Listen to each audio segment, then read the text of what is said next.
On dit souvent que la Chartreuse est un cadre inspiré des pères du désert, donc un cadre de solitude, de silence, qui permet à chacun de se mettre à sa manière à lui, à l'écoute de Dieu, à la suite du Christ.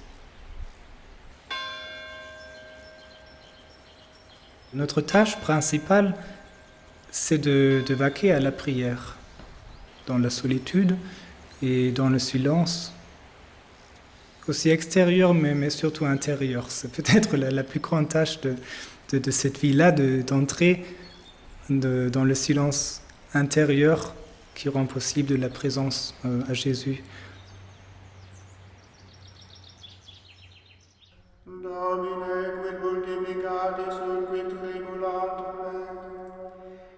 Dont le maçon, nos révérends pères, a très bien défini les différentes protections, les différents remparts. Il y a le désert géographique autour du monastère, il y a la clôture, le mur de clôture autour du monastère, et pour les pères au cloître, la clôture de la cellule, comme s'il y avait une espèce de montée progressive jusqu'au sanctuaire. Donc ça fait une triple clôture, si on peut dire, mais pour précisément permettre de garder au maximum le plus important, qui est la clôture du cœur, la clôture intérieure, ce que les pères du désert et les moines après eux ont beaucoup développé, enfin tout le thème de la garde du cœur. C'est ça le plus important.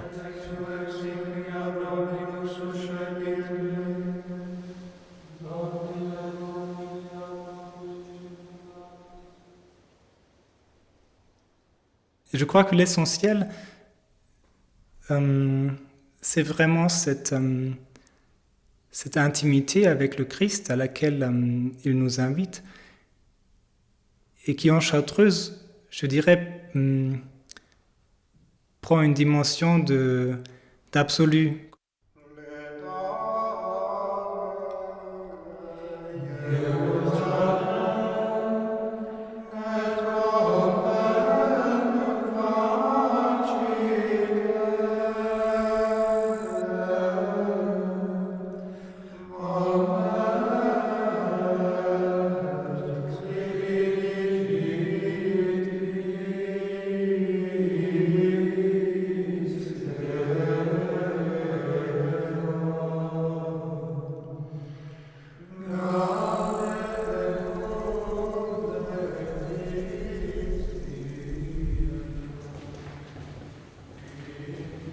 Quand je suis rentré avant, moi, quand j'étais prêtre, j'avais des paroissiens qui, pour eux, la solitude, c'est vraiment quelque chose de difficile. Quand ils ont su que j'allais en Chartreuse, c'était vraiment, ils me disaient, mais c'est pas possible. Pour eux, c'était vraiment l'horreur, quoi, d'aller vivre dans une vie solitaire. Non, au contraire, pour moi, c'est le rêve. Enfin, c'est pas du tout quelque chose d'impossible. Non, je crois qu'il faut être appelé à ça. Il faut avoir les aptitudes, aussi certaines aptitudes naturelles. La plus grande partie de la journée se passe en solitude dans la cellule. Une cellule qui est assez grande, qui a plusieurs pièces et qui est bien séparée du reste du monastère dans un lieu bien précis qui s'appelle le Grand Cloître.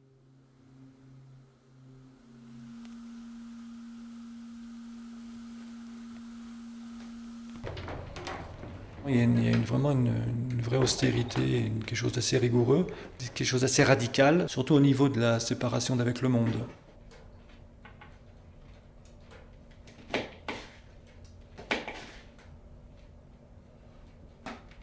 L'unique nécessaire, c'est cette attention à Dieu le plus intense possible, quoi. Mais en plus, ce qui est essentiel pour une vocation, c'est d'avoir découvert dans ce silence une rencontre avec Dieu.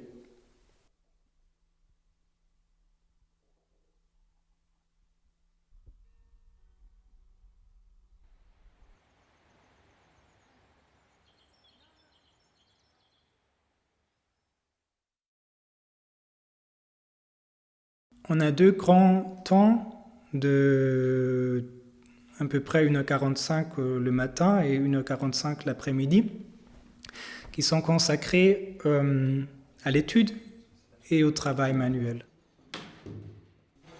Pour le travail manuel, en hiver, c'est surtout le sciage du bois parce que les pères chauffent avec le bois, avec des poêles. Et en été, c'est beaucoup le jardinage. Donc c'est deux choses, un travail vraiment physique, simple, qui permet à l'esprit aussi de s'apaiser, de laisser un peu de côté toute la partie intellectuelle, de se simplifier. Et puis aussi, on aime beaucoup chez nous la fabrication des livres. Donc il y a des frères dans leur cellule qui font la reliure, d'autres qui font la dorure des couvertures. Et donc, je dirais que ces trois choses-là sont un peu les principales activités manuelles, mais il y a toujours aussi d'autres.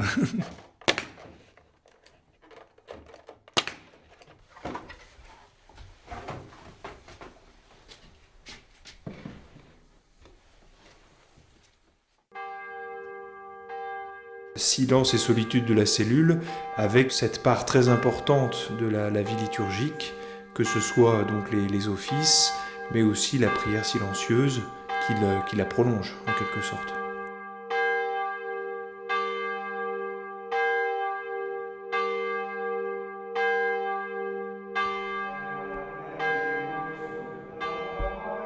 Et celle qui structure la journée de la manière la plus évidente, je dirais, c'est la prière liturgique. Et qui est en même temps aussi une caractéristique de la Chartreuse. Cette prière liturgique de l'Église, donc le chant des psaumes surtout, tout au long de la journée, elle nous rassemble 3 fois par jour à l'Église, où tous les pères réunis chantent les offices canoniques. Donc d'abord les matines et les laudes à minuit à l'église.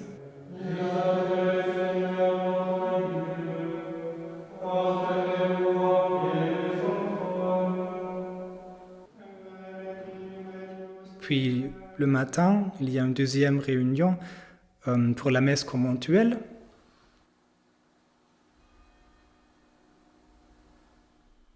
En plus de cela, chacun des pères célèbre une messe en solitude, où chacun a une chapelle qui lui est désignée.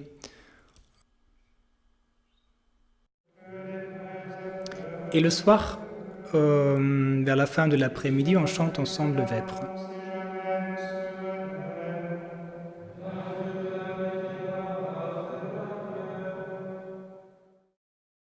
Ce qui est très marquant, c'est frappant en tout cas pour moi, c'est qu'on voit Bruno est un vrai ermite. D'ailleurs, on le surnommait l'ermite qui est venu ici. Mais il est dans sa vie, jamais on ne le voit seul. Jamais on dit qu'il est seul, qu'il a fait une expérience tout seul. Il est toujours avec d'autres, toujours avec des compagnons, toujours avec des amis. Donc c'est une sorte de mélange comme ça qui était déjà dans la vie de Saint Bruno et qui s'est transmis dans la Chartreuse, où on a une vraie vie solitaire, de solitude, mais on est avec les autres. Les récréations sont faites pour apprendre à mieux se connaître et à s'aimer.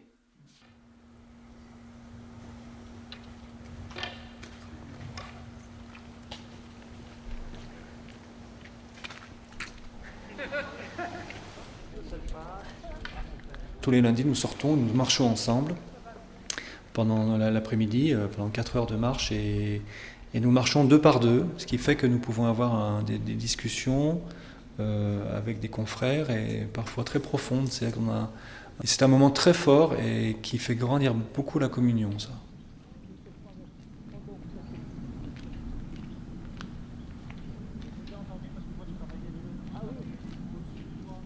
Quand on rentre en Chartreuse, on fait l'expérience de notre pauvreté. On est des hommes pauvres, vous savez, on est vraiment des hommes. C'est pour ça, on n'est vraiment pas au-dessus des autres, on est vraiment comme les autres, comme les autres hommes. On est avec nos faiblesses, voilà. Simplement, le Seigneur, il nous donne une vocation, il nous donne une grâce particulière de vivre cette vie-là. Donc on n'y est pour rien. Nous aussi, on répond à la grâce, on répond à l'appel avec toute notre générosité et notre désir de répondre à l'appel de Dieu.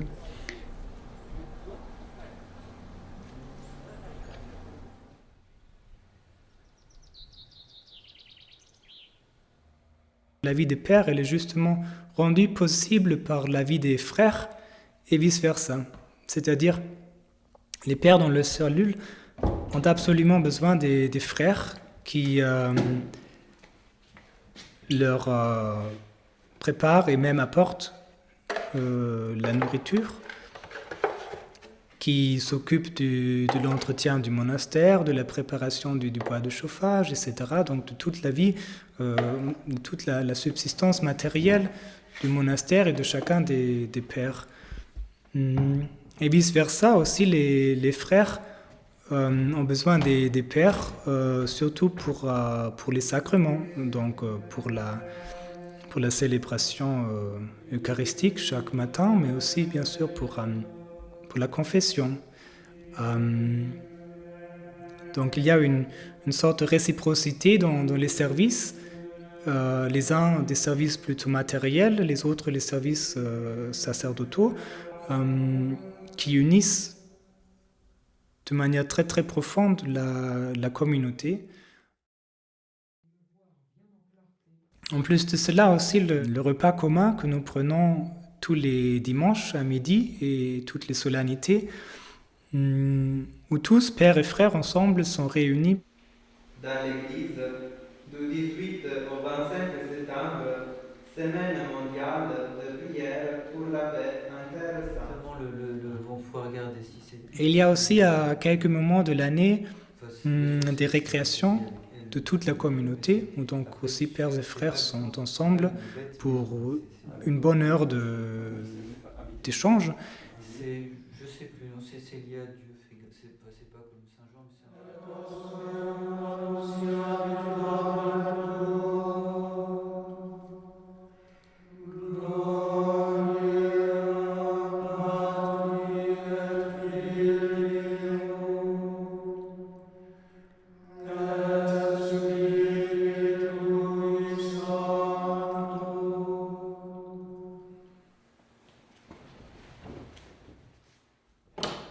Quand on est novice, on a le père maître qui nous accompagne. Après, on a le prieur. Donc, on a un confesseur aussi, ou un moine qu'on peut voir régulièrement pour nous aider, pour nous accompagner. Là-dessus, le prieur insiste beaucoup qu'on ne soit pas seul, ne pas être seul dans la vie de prière, dans notre cheminement personnel, parce que c'est dangereux. Ici, bon, la vie a aussi ses épreuves, ses sécheresses, mais le Seigneur, il donne des grâces intérieures, oui, des grâces. C'est le combat de la prière, hein, qu'on soit moine ou pas. À partir du moment où on prie, la prière est un combat. Hein. Donc nous, on est consacrés quand même à la prière, on livre notre vie dans la prière, donc on est pleinement pris dans ce combat-là, dans le combat spirituel.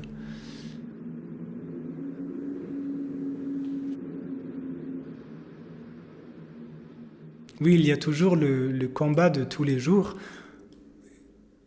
et souvent même de toutes les heures, mais qui, disons, est un combat, une sorte de préférence continuelle du Christ. C'est-à-dire, on a toujours ces inclinations, je crois, vers un peu de paresse, un peu de laisser aller, un peu de légèreté, un peu de se paître dans ses souvenirs ou dans la pensée de ce qu'on pourrait faire maintenant dans le monde. Et je crois ce combat, entre guillemets, c'est de préférer à chaque instant à ces choses qui se présentent cette attention à la relation à Jésus qui se vit uniquement dans le présent.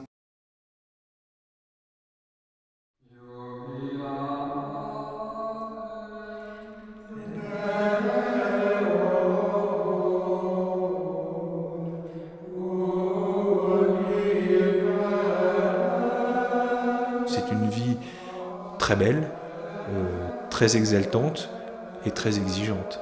L'un ne va pas sans l'autre. Si je n'avais pas cette certitude que le Christ me désire dans ce que je fais tous les jours et à chaque moment, et donc que tout ce que je fais me devient un moyen de m'unir à lui et de vivre en sa présence.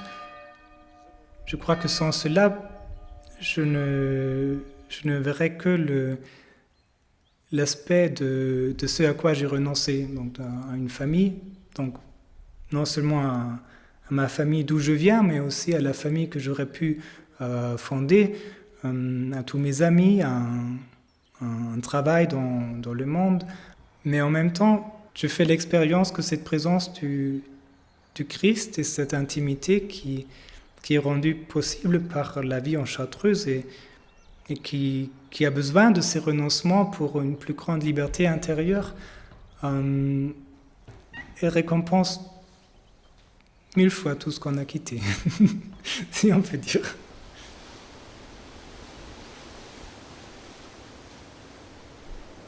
Personne, en fait, n'est appelé à vivre pour lui-même, pour soi. On est tous appelés à vivre pour Dieu et pour les autres, pour se donner.